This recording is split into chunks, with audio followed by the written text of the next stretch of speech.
guess we'd say is one of the classics of American musical theatre. This show has so many wonderful tunes in it. Well, I think that's why we love it. You know, Old Man River is something we learned in school when we were growing up. It's one of the great tunes, and Can't Help Loving That Man of Mine is another song I kept trying to sing as a teenager, not understanding at all what it was about. But again, a fantastic melody. Bill, my mother sang Bill all the time.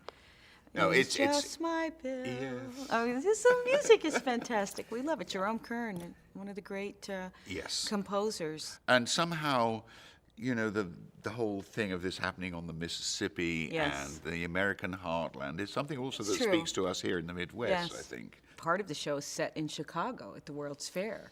Yeah, and how often does that happen? Local, homegrown. I think it was premiered in 27, which is like 2 years before our own opera house was built. Amazing. It was a great time, a grand time for Yes, it opera. was. The interesting thing about Showboat is the subject matter is very powerful and kind of edgy too, because there's this whole question of sort of racial issues, which I suppose even at that time were kind of more ignored than talked about. Yeah, but you know, this exists in all of opera throughout history. In talking about the Magic Flute, for instance, there are huge problems in the Magic Flute. It's extremely sexist, and there's a horrible aria in which the guy says, you know, I'm a Moor and nobody loves me because I'm ugly. Yeah. And every director has to figure out how to deal with this when you're presenting an historic piece which was composed in a time where today we would never treat a subject in the same way. So right. it's tricky.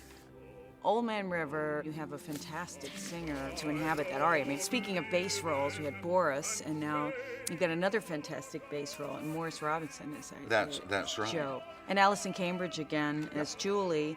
And then we have great baritone Nathan Gunn. He's just an incredible singer and so versatile. People in this show sing in the same style that we sing. Yeah. So it's an operatic vocal production. It never would have been amplified when the show was done. These were powerful, meaningful voices, and the style for that and the desire for that in the public is coming back between Glee and Broadway shows as well. Yeah. So I think it's a good time to revive this style of singing in music theater. Yeah, because I think it's something this country did very well and should be proud of. We're happy to be showcasing it, showcasing Showboat. Yes.